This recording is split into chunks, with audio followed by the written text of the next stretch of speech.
આપણે 2 કપ ચણાનો લોટ લીધો છે, તો આપણે એના ચણાના લોટના લાડવા બનાવવાના છે. લાડુ આજે શનિવાર છે તો હનુમાન દાદાને લડ્ડુ બનાવવાના છે. તો લડ્ડુ એને આજે બનાવી નાખીએ. અને હનુમાન દાદાને લાડવા બહુ પસંદ છે.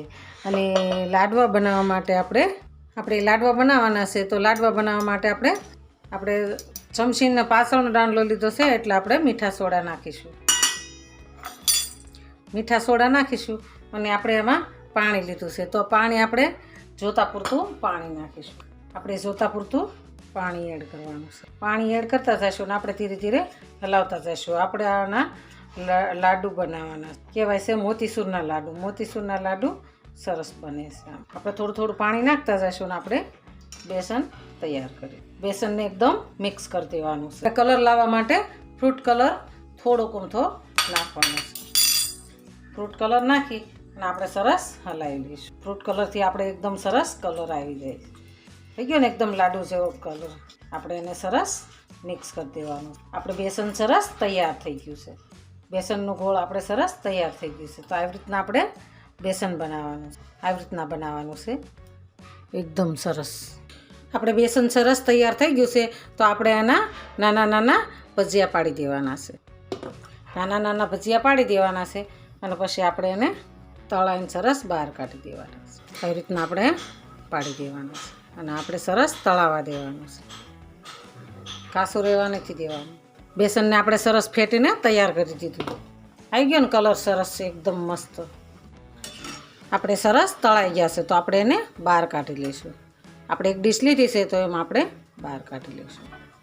ફટાફટ એકદમ સરસ તૈયાર થઈ જાય છે. તમને એવું થશે કે આ તો આમાં કેમ લાડુ બનાવશે અને આનું આ શું બનાવે છે, તો તમે મારો આખો વિડીયો જોશો એટલે તમને ખ્યાલ આવી જશે કે આ કઈ રીતના લાડુ બનાવે છે. આપણે મસ્ત લાડુ બને છે. આના તો એકદમ મસ્ત બને છે. પહેલાં આખો વિડીયો જોશો ને એટલે તમને ખ્યાલ આવી જશે કે આ કઈ રીતના લાડુ બનાવે છે. એકદમ સરસ અને આપણે સોફ્ટ લાડુ બને છે. આપણે આ નવી રીતના બનાવીએ છીએ. એકદમ હલવાઈ જેવા લાડુ થાય છે. એકદમ સરસ અને સુપર થાય છે. આપણે બધા તળાઈને સરસ કમ્પ્લીટ તૈયાર થઈ ગયા છે. તો આપણે એ બધાને બહાર કાઢી લઈએ. બધું બેસન આપણું પૂરું થઈ ગયું. આપણે અડધો કપ જેટલું પાણી લેવાનું છે. અડધો કપ પાણી લેવાનું છે. આપણે અડધો કપ પાણી લઈશું. આપણે 1 કપ ખાંડ નાખવાની છે. 1 કપ ખાંડ લેવાની છે એટલે આપણું માપ પરફેક્ટ થાય છે. અડધો કપ આપણે પાણી લઈશું. આપણે એને સરસ હલાવી લેવાનું છે. આપણે એની સાસણી લેવાની છે. 1 તારની સાસણી લેવાની છે. આપણે 1 તારની સાસણી લેવાની છે. એમાં આપણે 4 થી 5 એલચી લીધી છે તો એને આપણે ખાંડી નાખીએ. તો આપણે આમાં એડ કરી દઈશું. એલચીનો સ્વાદ સરસ આવે છે. આપણે 1 તારની સાસણી લેવાની છે. 1 તારની સાસણી લેવાની છે અને આપણે હવે થોડોક ફ્રૂટ કલર નાખીશું. ફ્રૂટ કલરથી આપણે લાડવાના કલર બિલકુલ હલવાઈ જશે. તે આપણે હલવાઈની દુકાને મળે ને એવો જ કલર આવે છે આપણા લાડવાનો. એકદમ મસ્ત લાડવા બને. એકદમ મસ્ત કલર થઈ ગયો છે. આપણે હવે જોઈ લઈશું. હજી વાર છે. આપણે ધીમા ગેસે રહેવા દેવાનું છે. આપણે એમાં થોડુંક અમથું લીંબુ નીસોવાનું છે.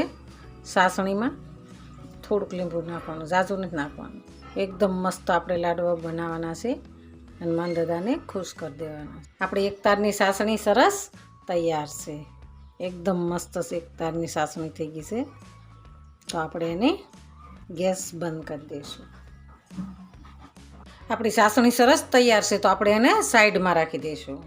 આપણે આને મિક્સર જારમાં દરદરું પીસી લેવાનું છે. થોડુંક આપણે દરદરું પીસી લેવાનું છે.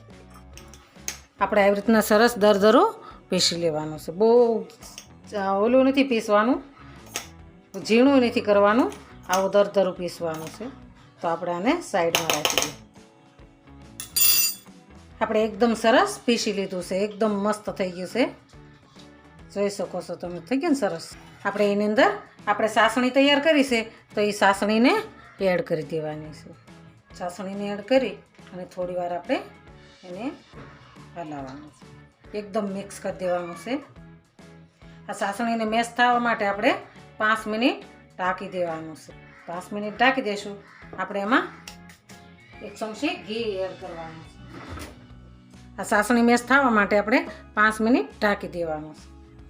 આપણે 5 મિનિટ થઈ ગઈ છે. 5 મિનિટ થઈ ગઈ છે અને આપણે સરસ તૈયાર થઈ ગયું છે. તો આપણે આની અંદર એલચી પાવડર નાખી દીધો છે. આપણે એમાં આ પિસ્તા લીધા છે તો આપણે પિસ્તાને એડ કરી દઈશું. પછી બદામ લીધી છે તો બદામ નાખી દેવું. પિસ્તા બદામને એડ કરી દઈશું. આપણે એકદમ મસ્ત મિક્સ થઈ ગયું છે. આવી ગયો ને એકદમ લાડવા જેવો લાડવા કલર. આપણે ફ્રૂટ કલર સારો આવે છે. ફ્રૂટ કલર નાખવાથી લાડવાનો કલર સરસ આવે. આપણે હવે લાડવાને સરસ મસ્ત વાળી લઈશું. એકદમ મસ્ત ગોળ ગોળ કરવાના છે. આપણા લાડુ બની ગયા એકદમ હલવાઈ જેવા. આપણે હલવાઈ જેવા લાડુ સરસ તૈયાર થઈ ગયા. તો આપણે એને સાઈડમાં રાખી દઈએ. આપણે દાદાને જમાડવાના છે.